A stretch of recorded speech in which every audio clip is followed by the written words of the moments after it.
Part 1 में मछलियां हंसी, पूरा नगर हैरान। कोई नहीं बता पाया क्यों। एक ब्राह्मण की बेटी ने कहा, मैं बताऊंगी, लेकिन पहले एक कहानी सुनिए। अब सुनो पार्ट 2।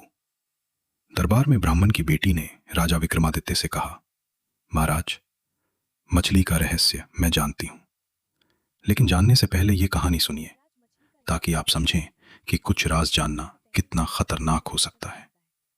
राजा बोला, सुनाओ। जयंती नगर में रहता था एक व्यापारी सुमत। बदकिस्मत, सारा धन खो बैठा। परिवार ने मुंह मोड़ लिया। कहा गया है, जिसके पास धन है उसके पास मित्र हैं, रिश्तेदार हैं, बुद्धि है, वही संसार में बड़ा आदमी है। सुमत लकड़ी बेचकर गुजारा करता था। एक दिन जंगल में उसे मिली लकड़ी की गणेश मूर्ति। सोचा, ये तोड़कर लकड़ी बेच दूंगा।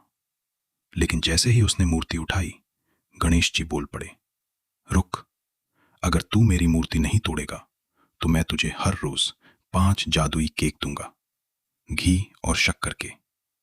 बस एक शर्त, किसी को मत बताना ये केक कहां से आते हैं। बता दिया तो सौदा खत्म। सुमत मान गया। हर रोज गणेश जी से 5 केक मिलते। घर चलने लगा। कुछ केक पत्नी पद्मिनी सहेली को भी देती थी। एक दिन सहेली ने पूछा, ये केक कहां से आते हैं? पद्मिनी ने पति से पूछा।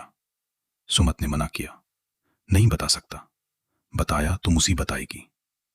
लेकिन पद्मिनी ने खाना बंद कर दिया। जिद पकड़ ली। कहा गया है, जब देवता किसी को बर्बाद करना चाहते हैं तो पहले उसकी अक्ल छीन लेते हैं। सुमत ने मजबूर होकर राज बता दिया। पद्मिनी ने सहेली को बता दिया। सहेली ने अपने पति को भेजा गणेश जी के पास, और गणेश जी ने केक उसे दे दिए। अगले दिन जब सुमत गया, गणेश जी ने कहा, सौदा टूट गया, केक अब किसी और को जा रहे हैं, तुम जाओ।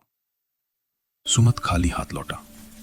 सब खो दिया, सिर्फ राज खोलने की वजह से। ब्राह्मण की बेटी ने कहा, महाराज, ऐसे ही इस व्यापारी ने राज खोला और सब गंवा दिया। अगर आपने मछली का राज जान लिया तो शायद आप भी पछताएं। आप खुद सोचिए, मैं कल फिर आऊंगी। और वो उठकर चली गई। राजा सोचता रहा रात भर, नींद नहीं आई। लेकिन अगली सुबह राजा ने फिर बुलाया। बताओ। बेटी ने कहा, ठीक है, लेकिन पहले एक और कहानी। कौन सी कहानी? जानने के लिए देखो पार्ट 3।